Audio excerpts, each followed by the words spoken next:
Mélissa présente Toute une histoire.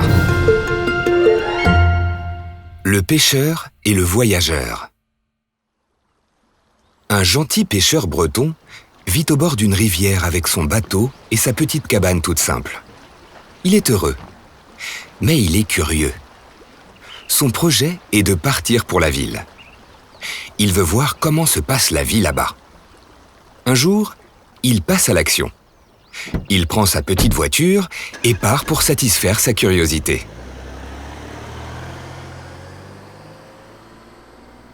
Sur la route, il croise un voyageur. Il se dit qu'il lui tiendra compagnie et le prend avec lui dans sa voiture. Le voyageur lui raconte alors son histoire. Il était chef cuisinier d'un petit restaurant en ville. Il travaillait beaucoup et le restaurant marchait de plus en plus. Le chef n'avait plus trop de temps libre. Il passait ses journées en cuisine ou en salle pour discuter avec ses clients. Les affaires marchaient très bien et de plus en plus de monde venait dans son restaurant. Des articles de journaux le présentaient comme le meilleur chef de la ville. Il adorait se voir dans le journal. Un jour, le restaurant marchait si bien que le patron décida d'en ouvrir un deuxième dans un autre quartier, avec un nouveau chef à sa tête. Notre chef voyageur avait peur de ne plus être le meilleur et le favori des gens de la ville. Il décida de travailler encore plus pour conserver les honneurs et le succès. Mais il consacrait toute sa vie au restaurant. Il y passait nuit et jour et ne faisait plus rien à côté. Quand les clients voulaient lui parler après leur repas, il était si fatigué et si triste qu'il ne savait plus trop quoi leur dire. Il en venait même à ne plus aimer parler aux clients, ni aimer cuisiner. Et ne plus vouloir être chef. Un soir, alors qu'il finissait de nettoyer la cuisine, le cœur lourd de regret d'avoir quelque peu détruit son rêve de cuisine en s'épuisant, un oracle apparut. Il lui fit une prédiction. S'il avait le courage de tout quitter et de prendre la route, le bonheur serait au bout du chemin. Il saisit cette opportunité et commença son voyage. C'est après une longue marche qu'il se retrouva à faire de l'autostop et donc dans la voiture de notre pêcheur. Le pêcheur est ému par l'histoire du voyageur. Il lui révèle de son côté la raison de son périple. Aller découvrir la ville et ses richesses insoupçonnées. Le voyageur tente de l'en dissuader et dit « Tu es heureux, cela se voit. Pourquoi cherches-tu à te compliquer l'esprit ? Ta cabane te suffit aujourd'hui. Mais quand tu auras vu les grandes maisons et immeubles de la ville, elle te paraîtra petite et fragile. Tu es content de tes habits. Ils te protègent et te servent à aller pêcher. C'est bien assez. Mais quand tu auras examiné les milliers de vêtements en ville, ils ne seront plus suffisants. Tu es heureux avec très peu. Contente-toi de ce que tu as. Je crois que c'est la clé du bonheur. » Le pêcheur lui rétorque. « Monsieur le voyageur, le monde est plein de ces gens qui conseillent les autres pendant qu'ils ne peuvent se gouverner eux-mêmes. Tu ne me feras pas changer d'avis. » Le voyageur refuse de répliquer. Après tout, il n'était qu'un invité dans la voiture du pêcheur. Ayant des projets différents, ils se séparent bons amis après quelques kilomètres.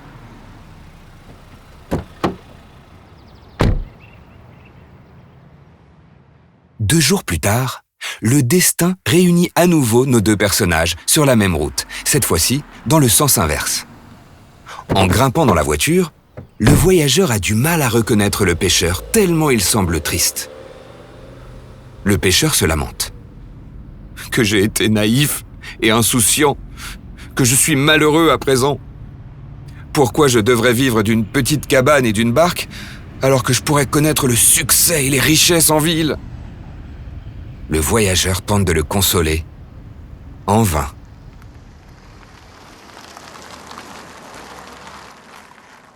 Une fois arrivé à la cabane du pêcheur, celui-ci entre dans une fureur noire et détruit sa maison et sa barque.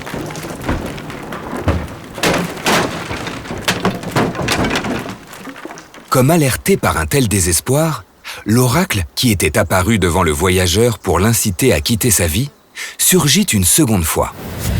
Il s'adresse au pêcheur. « Pourquoi n'as-tu pas suivi les conseils de mon ami voyageur ? La vue des magnificences de la ville a fait naître chez toi l'avarice et l'ambition. Elles ont chassé la joie et la paix. Modère tes désirs, et tu retrouveras ces précieux avantages. » Le pêcheur lui répond. « Facile à dire. Vous ne pouvez pas m'empêcher de souhaiter une autre situation. » L'oracle répond. « Crois-moi, ne souhaite que ce que tu as.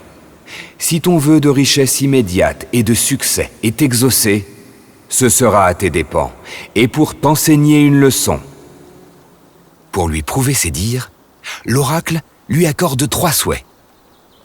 Le pêcheur exige que la rivière voisine devienne un immense océan.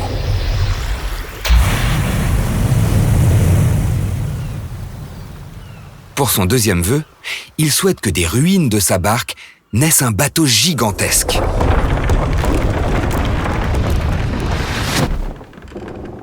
Enfin, il souhaite que le bateau soit rempli d'or et de diamants. À contre-cœur, l'oracle s'exécute. Content de voir ses vœux satisfaits, le pêcheur salue l'oracle et le voyageur et prend le large. Mais à peine a-t-il parcouru quelques kilomètres qu'un raz-de-marée lui barre la route et vient fracasser son bateau. Il coule, et ses nouvelles richesses sont immédiatement englouties. Le pêcheur réussit in extremis à regagner la côte sur une planche. Il ne lui reste désormais plus rien, même pas une canne à pêche. L'oracle se tourne alors vers le voyageur. « Que cela te serve de leçon, cher ami.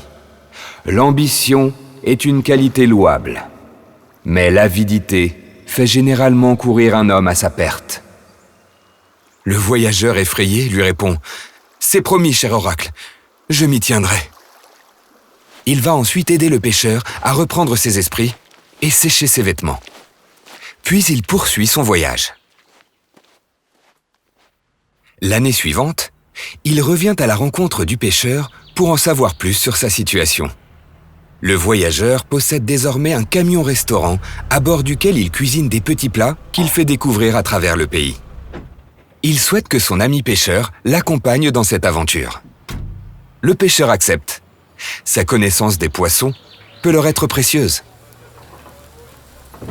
Le succès est rapidement venu au rendez-vous. Un petit succès, mais qui leur a suffi à vivre de leur camion tout au long de leur vie. Et de s'en satisfaire simplement.